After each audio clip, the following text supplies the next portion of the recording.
What other videos do we have? A bike, but the wheels are Roombas. Artificial intelligence. Clickbait is unreasonably effective. That's clickbait, but I'm interested. Can I tell you something I'm bad at? I am terrible at making clickbait.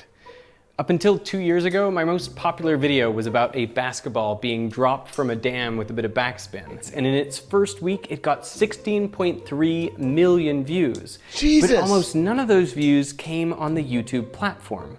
Why?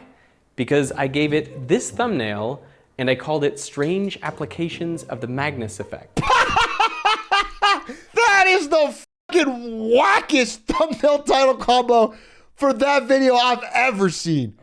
As if to demonstrate just how bad a title and thumbnail this is, someone else re-uploaded the video with the clever title, Basketball Dropped from Dam.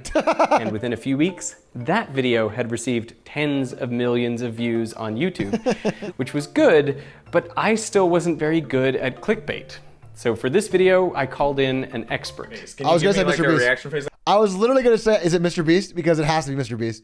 He is the fucking master of clickbait, and he also like studies the algorithm. Like, what's a good thumbnail face? Oh, I got you. This is the thumbnail face. I probably have like 500 of these just saved, and we could just Photoshop my face on my face. I don't even really have to do it anymore. When I started on this platform some 10 years ago... Cringe, dude. I have fucking 8 photos that I took when I started streaming that I still use. You ever seen this classic? You ever seen this classic? That's a classic, baby. They wanted people to come to YouTube, see videos that interested them, click on at least one of them, and watch it for a while. Ideally, get sucked down the YouTube rabbit hole and spend hours on the site without even noticing it. The ultimate resource is people's time and attention, and every platform is trying to capture as much of it as possible. Now, there seems to be a paradox when it comes to clickbait. People almost universally claim to hate it. But you also see it everywhere. So why is this? Well, one of the problems is we don't all agree on the definition of clickbait. Here are 2 actual titles from a news website. 9 out of 10 Americans are completely wrong about this mind-blowing fact. And someone gave some kids some scissors. Here's what happened next. I think we can all agree that these are examples of bad type 2 clickbait. Now imagine a clickbait space where on one axis you have how misleading or sensationalized it is, and on the other, how much information is intentionally withheld to create a curiosity gap. Well, then these 2 titles fall in the top right corner. At the other extreme, you have things that are so unsensationalized as to be dull. Now here is where you would find strange applications of the Magnus effect. I mean, I didn't tell you what the applications were.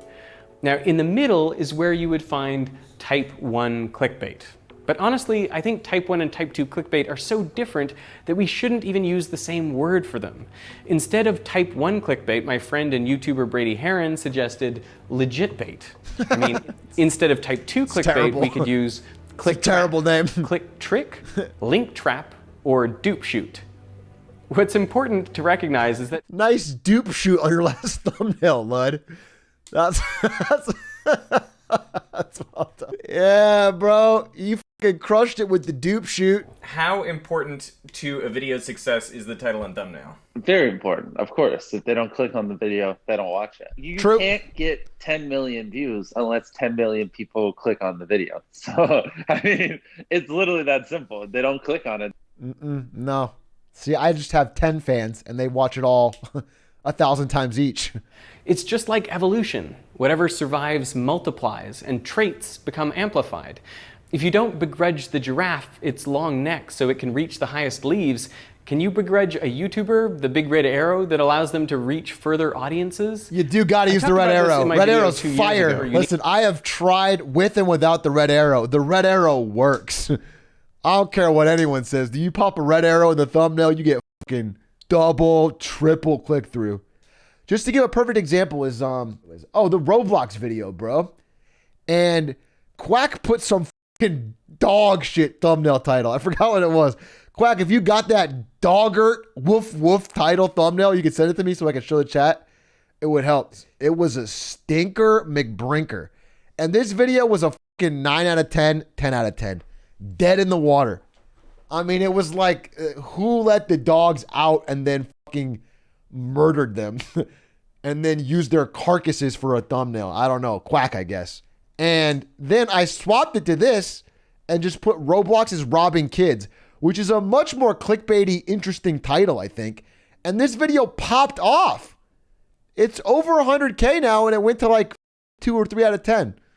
The title was How Roblox is Exploiting Young Game Developers, Atrioc Reacts.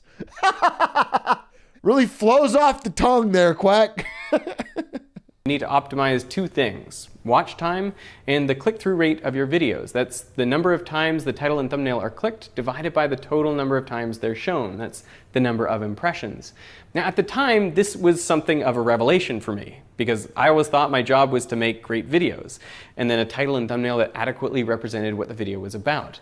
But now I've realized that making the title and thumbnail is at least half the job. You hear that, Quack? So we're equal as editors. We do the same amount. You spend 30 hours cutting down Hitman Paris VODs. I make a thumbnail of me and a clown nose going, back to Paris?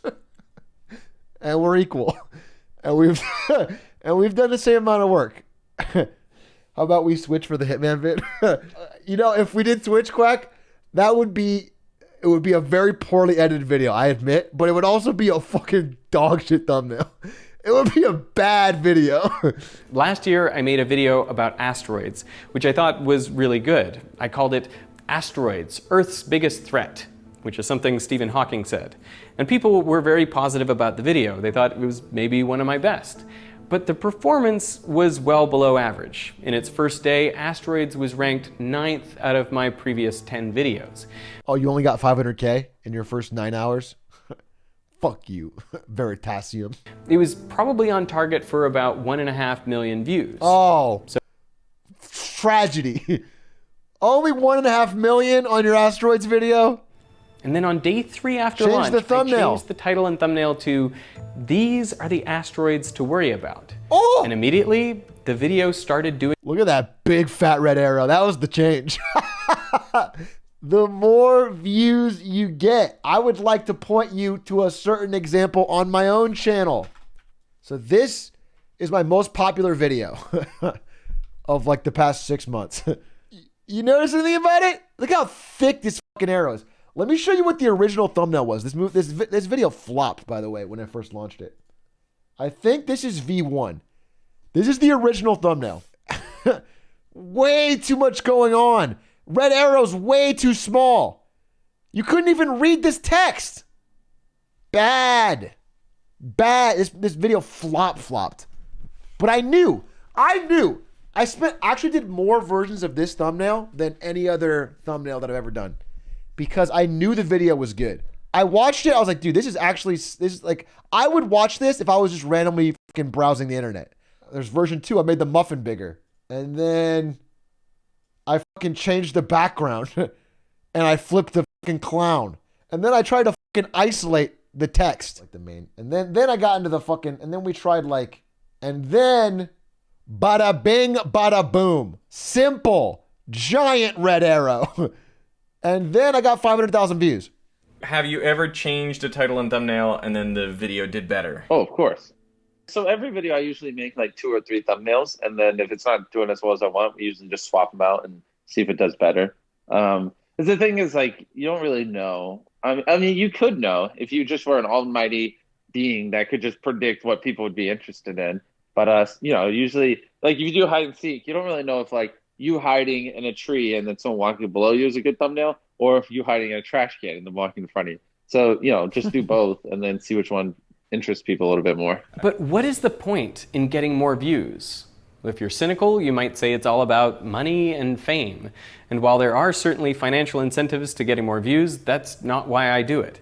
As an educational YouTuber, I think there are 2 very good reasons for using excellent Type 1 clickbait. Yeah, me too. And honestly, me too. And that's why when I make Marketing Mondays with the title like Coca-Cola crashes stock to 0, it's because I want to educate. Okay? Am I a hero for that? I don't know. Packaging. To understand the first... Sorry, I do know. And yes, I am. I just wanted to make sure that you guys know that I am a hero for this. In case there was any confusion. Veritasium titles and thumbnails have gotten better, not because I'm better at it, but because of my team and our testing. Maybe I should hire that guy from the Reddit. I want a team. All I do is I made this like 4 hours ago. I didn't have a team for this. I took a screenshot of Mission Impossible and then I put my face on it. That's a banger too. So here is an old video that I originally entitled, "Why the Neutron is the Hero of Nuclear Physics." In hindsight, it's a weird, kind of meaningless title. So I changed it to "Why Einstein Thought Nuclear Weapons Impossible." It's clearer, more accurate. That's such a funny change. This one's like very like sciencey, you know. And this one's got fucking like a weeping Albert Einstein but in front of a fucking Holocaust. A nuclear apocalypse. He looks so forlorn. If we can be good at titles and thumbnails, the ultimate outcome is better videos. That is something I think you and I both want. Interesting vid. I thought about it quite interesting. Titles and thumbnails are something that I have not tried to outsource yet because I like doing them. Because I'm always trying to find the overlap between what I like doing and what could be good content.